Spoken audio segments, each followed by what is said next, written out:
নড়াইলের লোহাগড়ায় dumping station না থাকায় জমে থাকা ময়লা আবর্জনা চরম দুর্ভোগে পৌরবাসী। ময়লা আবর্জনা ফেলার স্থায়ী কোনো ব্যবস্থা না থাকায় শহরে যত্রতত্র ফেলা হচ্ছে ময়লা। পরিবেশ দূষণের পাশাপাশি স্বাস্থ্য ঝুঁকিতেও পৌরবাসী। তবে শীঘ্রই সমস্যার সমাধানের আশ্বাস পৌর প্রশাসকের। নড়াইল প্রতিনিধি শুভ সরকারের তথ্য ভিডিওতে আরও জানাচ্ছেন মাসুম আলিসা। লোহাগড়া উপজেলা পরিষদ চত্বর, কালনা লোহাগড়া মহাসড়কের পাশের মাছ বাজার, লোহাগড়া প্রেস ক্লাব এবং মুক্তিযোদ্ধা চত্বর সহ শহরের বিভিন্ন এলাকায় যত্রতত্র ফেলা হচ্ছে ময়লা।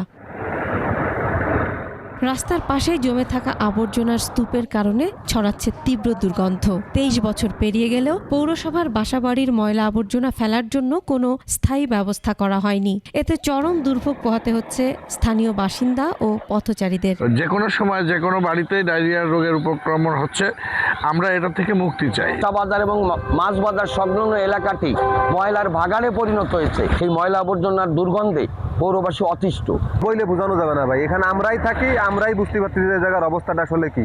আমার পিছনে দুর্গন্ধ চলে, এখানে আমরাই দাঁড়াতে পারতেছি না। এখন মানুষ যাবে কিভাবে এখান দিয়ে? 2003 সালে প্রায় 14.87 বর্গ কিলোমিটার এলাকা নিয়ে গঠিত হয় লোহাগড়া পৌরসভা। 30,000 জনসংখ্যার এই পৌরসভায় ডাম্পিং স্টেশন না থাকার বিষয়টি স্বীকার করে দ্রুত সমস্যা সমাধানের আশ্বাস পৌর প্রশাসকের। সর্বস্তরের মানুষের সঙ্গে কথা বলার চেষ্টা করেছি এবং কর্তৃপক্ষের সঙ্গেও আমার যোগাযোগ চলমান রয়েছে।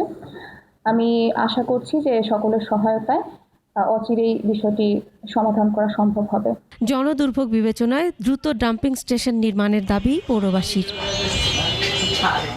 Masum আলিসা, desk report, 21 television.